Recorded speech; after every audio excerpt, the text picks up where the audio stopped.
ก็สบายดีทุกคนเนาะที่เลื่อนมาพบกับข้าพเจ้ามา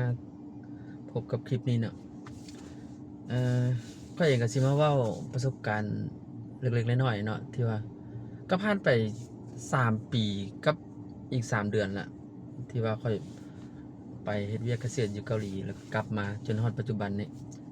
จนฮอดตอนนี้เดือน6ปี2026แล้วเนาะก็3ปีกับ3เดือนเนาะกลับมาแต่เกาหลีก็มาพักก็ได้มาพักผ่อนจักเดือนหนึ่งประมาณเดือนหนึ่งนั่นแหละหลังจากนั้นก็กลับมาเฮ็ดเวียกคือเก่าอยู่บ้านเฮาคือเก่า บางคนว่าเอ้าไปเฮ็ดเวียกอยู่เกาหลีได้เงินเดือนบ่หลายเงินเดือนตั้งว่า30ล้านกลับมาคือมาเฮ็ดเวียกแบบนี้คือเก่าเป็นหยังบ่มาเฮ็ดธุรกิจอันนั้นนี่อันนั้นหลายคนก็สิบ่เข้าใจเนาะก็เลยอยากมาเล่าสู่ฟังหน่อยหนึงเนาะแลกประสบการณ์ตอนค่อยไปหันแม่นวันที่15เดือน3ปี2023พุ่นน่ะแล้วก็ท้ายเดือน8ปี2023ก็กลับมานั้นไปอันตามฤดูกาลเนาะไปเฮ็ดเวียกเกษตรตามฤดูกาล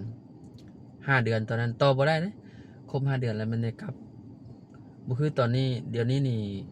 เขาเจ้าสามารถต่อได้ไปอีก8เดือน9เดือนเวียกเกษตรเวียกตามฤดูกาลก็ได้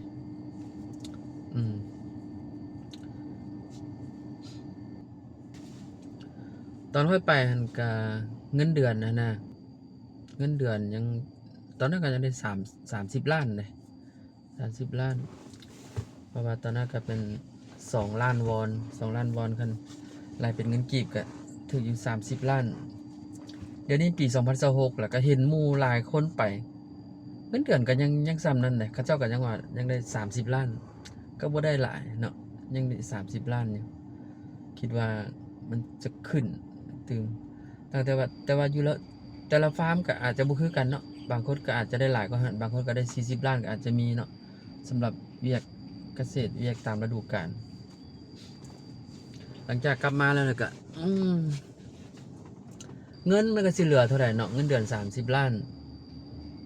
ไปเฮ็ดเวียกญี่ปุ่นนี่แต่ละเดือนนี่เจ้าฮักออกรถครึ่งหนึ่งนะครึ่งหนึ่งมันค่าใช้จ่ายค่าอยู่ค่ากินส่งมาให้ครอบครัวอย่างประหยัดได้แท้ๆก็เหลืออยู่ครึ่งหนึ่ง30ล้านก็สิเหลือ15ล้านสมมุติว่าเจ้าเหลือ15ล้าน5เดือนกลับมาก็สิซื้อหยังได้แหน่อาจจะซื้อรถจักรได้คันหนึ่งเหลือนะก็ไว้ค่าใช้จ่ายนู่นนี่นั่นต่างคนต่างมีภาระบ่คือกันเนาะบ่แม่นสิได้มาเป็นก้อนเป็นตื้อเป็นหยังกลับมาเลยบ่ได้ ต่างจากเฮ็ดเวียกอยู่บ้านเฮาน้อยเดียวซื่อๆบางคนเฮ็ดเวียกอยู่บ้านเฮาก็ยังได้เป็น10ล้าน10ปลายล้านก็มีเนาะอยู่พุ่นคือกันเงินเดือน30ล้านหักค่าใช้จ่ายค่านั้นเท่านี้เจ้าก็เหลือแต่เท่านั้นเด้เหลือแต่10ปลายล้านกลับมาบ้านขนาดประหยัดแล้วได้หั่นน่ะแล้วแต่ละเดือนนี่เฮ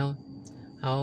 หักให้ทางบริษัทเนาะเพราะว่าเฮาตอนไปอันให้บริษัทจ่ายให้ก่อนเบิดแล้วก็เฮาก็ใช้เพิ่นคืนแต่ละเดือนหักไป5เดือนแล้วก็เฮาก็แบ่งซื้อการซื้อกินอยู่พุ่นเด้บ่เฮาพักอยู่บ่เฮาเฮ็ดเวียกแล้วก็อีกส่วนหนึ่งก็แบ่งมาให้ครอบครัวเด้ฝากมาให้ครอบครัวใช้อยู่ใช้กินในแต่ละเดือนมันก็มี3ส่วนพุ่นแหละแบ่งน่ะแบ่งให้บริษัทการอยู่การกินอยู่ของเฮาอยู่พุ่นแล้วก็แบ่งมาให้ครอบครัวบางคนก็เหลือน้อยกว่านั้นก็ยังมีเนาะบางคนก็เหลือหลายบ่คือกันเนาะภาระแต่ละคนมันต่างกันนะแต่ว่าเดี๋ยวนี้นี่กลับมาแล้วนี่เขาจะถามว่าอ้าวคือบ่กลับไปอีกโอ้คันสิกลับไปอีกนี่ยากเด้อพี่น้องค่าใช้จ่ายนี่มันเพิ่มขึ้นเด้อเดี๋ยวนี้นะบริษัทจัดหางานเขาจะส่งไปเขาเจ้าก็รับแต่ว่าค่าใช้จ่ายอาจจะบ่คือเก่าแล้วคือตอนเฮาไปประมาณเท่าไหร่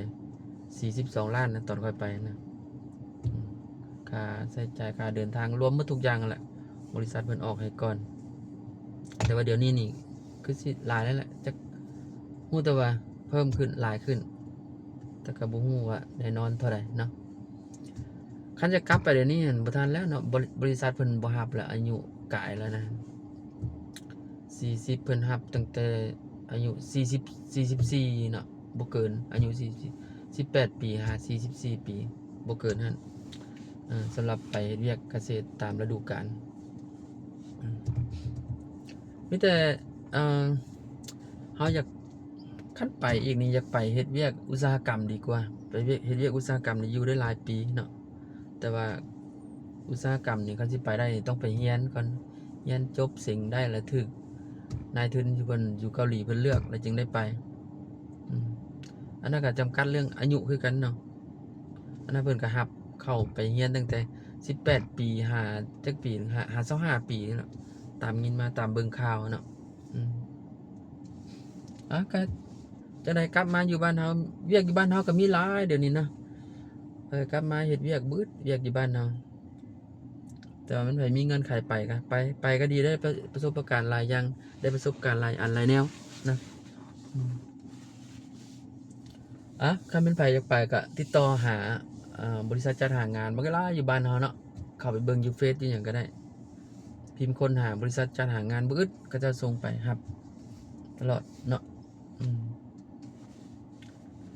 ก็สิมาเว้าเท่านี้แหละทุกคนเนาะอ่าสู้ๆเป็นกำลังใจให้เด้อซ่องเบาก้อย อ้าวโชคดีทุกคนบ๊ายบายแล้วพบกันใหม่คลิปต่อไปก็สิบ่ว่าหยังหลายเนาะว่าสำนั้นแหละ